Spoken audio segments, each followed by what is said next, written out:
Does this make normal sense? Find out on this episode of Pushback.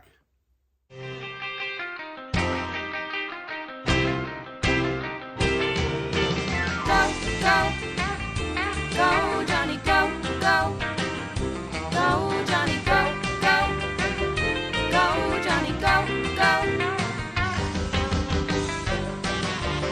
If you're concerned about the direction our culture is heading, then maybe it's time to push back. Hello, everyone, and welcome to Pushback. I'm Dr. Jonny, coming to you again this week and hoping to share my heart with you about these things that matter, the things that make sense. I'm going to talk a lot about the word sense and what it means and what we're dealing with here.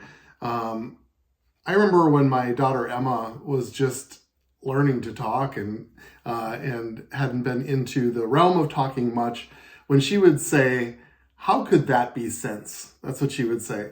If something didn't make sense, how could that be sense?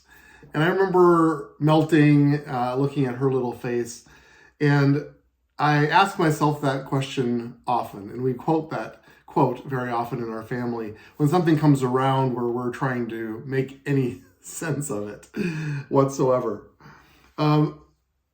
There's been a couple executive orders by the Trump administration in his early portion of his presidency. And the two most that really jumped out at me from a cultural standpoint, the things that we've been talking about on this podcast, the things that we've been pushing back against culturally, is the fact that he recognized two and only two sexes, male and female. That's a big deal for a president to say, especially in the culture and climate in which he is in. The second is that biological males are being barred from participating in women's and girls' sports. He made an executive order in that regard. Now, the responses that I've been getting and hearing is a couple things. Number one, people are saying that we can't believe we even need to take such a measure. Like, it seems like it goes without saying. And a lot of people are saying it just makes common sense. Like, this is just common sense. And he's even run on sort of the platform of being the common sense president. It brings me back to the phrase common sense and really one that I connect with in regards to Thomas Paine, who was a revolutionary, an author, and he was an English and American writer, and he was a political pamphleteer. I like that word. He was a pamphleteer. We don't have a lot of pamphlets anymore. But if we did, and you wrote one, you would be a pamphleteer. And he wrote Common Sense, which was a pamphlet, and Crisis Papers. They were important influences on the American Revolution. So here I am sitting at this podcast, really wanting to be an online influencer, a cultural influencer. That's what I believe I've been called to. And so I'm doing the best I can to try to bring these topics and others forward. Well, that's clearly what Thomas Paine was trying to do and was actually quite successful at. He had a reputation as one of the greatest political propagandists in history. He wrote about the rights of men. He wrote about the French Revolution. He wrote something called The Age of Reason. And he wrote something called African Slavery in America. It was a scathing denunciation of the African slave trade, which he signed Justice and Humanity. He had influence, and he exercised his influence, and he entitled it Common Sense. Now, Common Sense was a pamphlet from 1776. He had arrived in America when the conflict between the colonists and England was reaching its height. After blood was spilled at the battles of Lexington and Concord in 1775, Paine argued that the cause of America should not just be a revolt against taxation, but a demand for independence. He put this idea into Common Sense, which came off the press on January 10th, 1776. The 50-page pamphlet, listen to this, sold more than 500,000 copies within a few months. Now that is success. That's what I'm looking for in this podcast, so spread the word. I want my little pamphlets that I send out each and every week to reach 500,000 in a couple months and more. So please join me in this crusade as well. It was more than any other single publication. Common Sense paved the way for the Declaration of Independence, and which was ratified on July 4th, 1776. That's only 7 months later. That's an amazing amount of influence and a man who would be willing to inject himself into the political realm and culture, because that's in the fabric of who we are. And that's why I'm so grateful that every week I can turn on a microphone and share my heart with you, because I have the freedom to do it because of people like Thomas Paine, who showed us the way. I'm connected to his title of his pamphlet, which was Common Sense. Now, we have to be interested in the term common. Common sense. I believe that the word common is a movable term, because whether we like it or not everybody sees things our way. Isn't that true? So when we talk about common, what are we talking about here?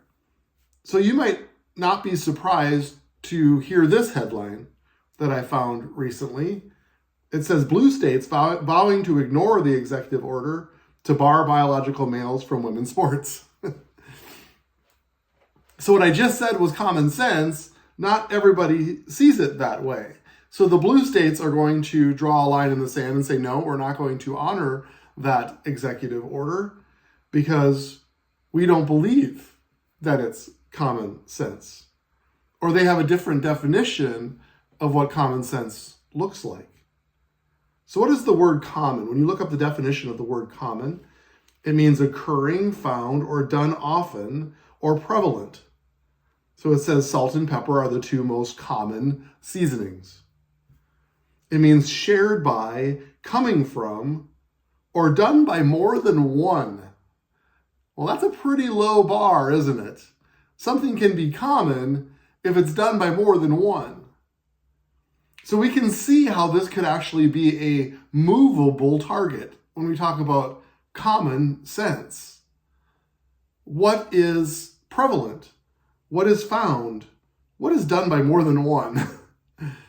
Well, it doesn't take long before we can see that that could be sinking sand when it comes to discussing political and societal issues. So I prefer the word normal. So what is normal? Well, normal is usual, typical, or expected, or conforming to a standard. It's the usual, average, or typical state or condition. That's the word normal. Now, we have to understand that as we as a society, as something becomes more common, it then can be considered normal, or it can also become common sense, can't it? What you and I would see, the executive orders enacted by Trump, you and I would sort of roll our eyes and say, well, that's just common sense. But as long as more than one person on the other side is seeing it as different, then they could see that as common sense. So actually what we are after, what I would like to submit to you in this podcast, is that we're actually after normal sense. If I was a pamphleteer, then I would entitle it Normal Sense. Because that's what we're after.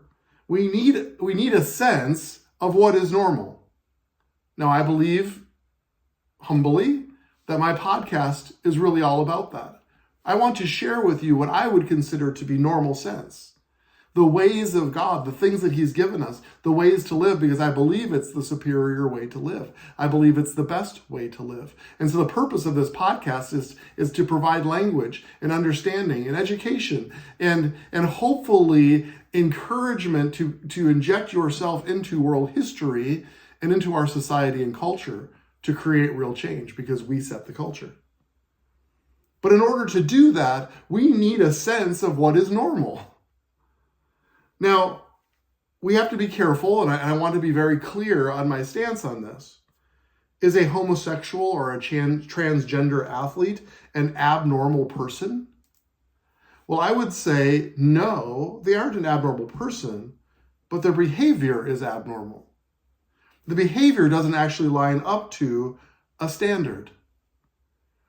And I would say no matter how common it becomes, their behavior will never be normal sense. Now that's a big statement to make, isn't it? No matter how many gay marriages there are, I would say it will never be normal. It can become common, but it won't be normal. Some people could call it common sense, but it wouldn't be normal sense. The behavior that they are exhibiting in a homosexual relationship doesn't line up with a standard that is actually given to us from God himself and his ways. It doesn't make them a bad person. It doesn't even make them an evil person. It makes them a person who is submitting their will, submitting their behavior to something that is outside of his boundaries, something that he's given to us to be normal. And now we're acting abnormally. So let me be clear for clarification purposes that we all operate in abnormal behavior, if we're honest. It's called sin. And we've all been subject to sin, and we've all sinned, and we've all fallen short of the glory of God. Every one of us. We all come to the cross on a level playing field.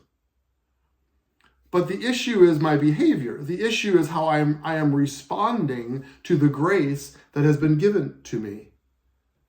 So if I cheat on my wife, if I'm abusive to my children, if I lie on my taxes, these are all sins, and it's abnormal behavior.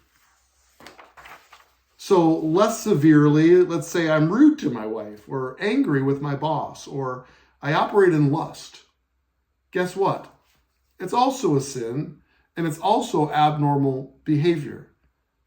And no matter how common the world would want to make those behaviors, it still isn't normal.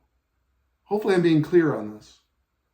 Because for these and other behaviors, we can see in our society a almost desperate attempt to actually make these more common. Just watch a sitcom and we laugh at relationships as they ridicule and humiliate each other, and we think it's normal.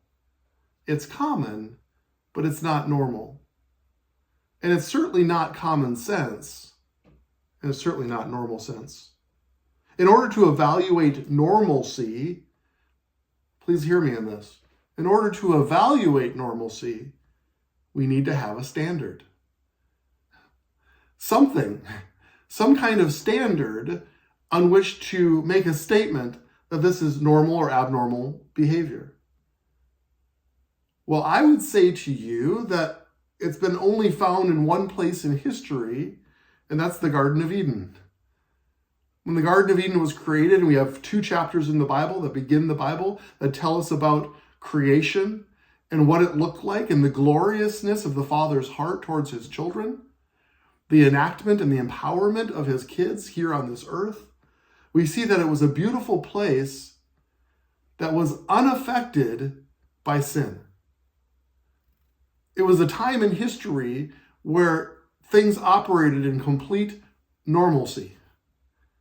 And it felt kind of short, didn't it? Like not very long until sin entered in, and the result of sin was abnormal behavior outside of the boundaries of the Father. We went our own way. We rebelled against his heart, and we thought that we could do it on our own. Now, we live in a time of restoration because of the cross. We live on the other side of the cross. And so we don't live in sin consciousness. We live in grace consciousness. That's our new way of living. So that sin, we don't focus on sin, we focus on the grace. But here's the key. The standard doesn't change. It still is based on a standard.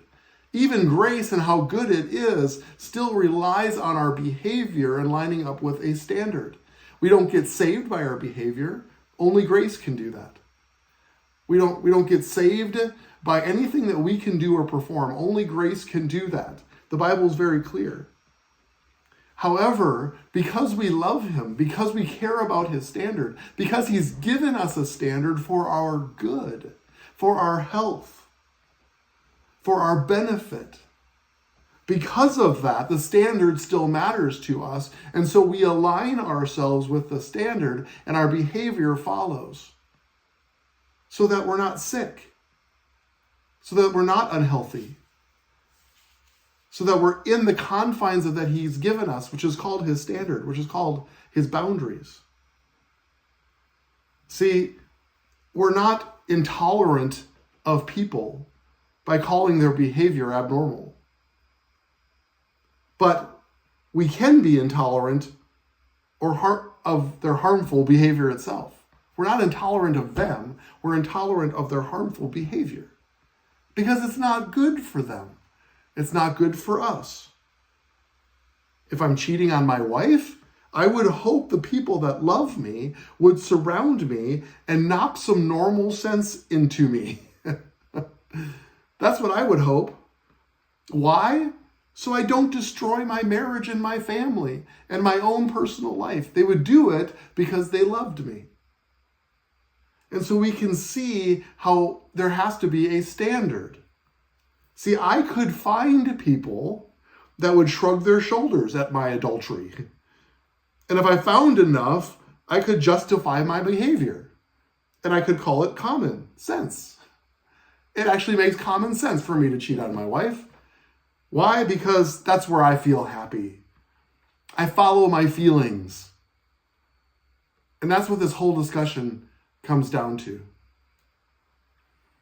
Those who are looking to have more sexes than just male and female, those who are looking to be biologically male and participate in women's sports, those people are hurting people operating outside of a standard and operating in abnormal behavior, and they are following their feelings because that's all the world has to offer them. And I believe that there's something greater, there's something more loving, there's something better for them. And so that's my heart. So when Donald Trump comes in and creates an executive order, that doesn't change everything, but it's something, it's a statement, but it's a statement about normal sense, not common sense. He's trying to enact through an executive order some kind of normalcy back to our culture. And that should be celebrated and applauded. But as I said many times, you can't legislate behavior. The behavior comes after we actually adhere to a standard of who he is. So my message for you, my listeners, is don't be intimidated by the rhetoric or those calling you intolerant, homophobic, hateful. Those are people who are trying to defend their behavior, to trying to make it more common so that we could consider it normal. But we are the ones who not only see the standard, but we adhere to the standard and we hold the standard. You guys remember in battle, like they would hold these flags in front and they were called standards. And that's really what we're after. This is called pushback. We are pushing against the current of the river that is flowing downstream. And we're trying to go upstream and we are pushing, but we are holding a standard. We are moving forward culturally. We've had some wins lately, which are encouraging, but this is not the time to become complacent. This is not the time to become tolerant of the behavior that's still pushing up against us. And it's not just because it's we against them. That's not the heart. The heart is that we actually care about people. And that the standard that he's created for us actually brings life and wholeness and health and well-being. And that's what I want for me, for my family, and for our country. So be secure in the standard. It's for everyone's benefit. It's actually the most loving and benevolent response to humanity is to stand up for the standard, the usual, the expected. Remember, that's what the word means. Normal. The standard, the usual, the expected. This is what we want to stand up for because we actually care about people. So I believe President Trump, over the last several weeks enacted normal sense. This is my homage to Thomas Paine and his willingness to stand up in the middle of culture and shout for what is right and what is good for us. And so, as a fellow pamphleteer, I say to him, we've moved even past common sense into something called normal sense. That's what we want. And those measures that Donald Trump enacted, I believe, should be celebrated. It's a step. But we are the ones, remember, who set the culture. We are the ones that bear the standard. And I love how our president is starting to align himself with biblical standards. It's super critical, it's super important, and it's super healthy for our country. But we have so much farther to go because people are going to push back as they already are, because they see something as common. But we need to connect to the normalcy of God, the normalcy of his culture, where we have a standard to bear and a standard to follow. Thank you again for listening to my heart. I care so deeply about this topic. I care so deeply about your family and about your community and about your region that you live in, because I believe that we can transform those regions simply by following his ways and being the standard bearer for what he carries. Would you please go to gofam.org and check out our resources there. You can also go to pushbackculture.org. That's where you can leave me a message or a comment or future topics that you would like to hear. And please go to Facebook or Instagram and follow us. You'll see where we've been speaking and where we've been going. So it's a way to connect with our ministry. And if you'd be willing to financially donate to our ministry, we'd be so grateful. This podcast is listener supported, and we so want to connect each and every week with you, bringing these relevant topics to you every week. So thank you for connecting again this week. So let's go together now to set and shape the culture.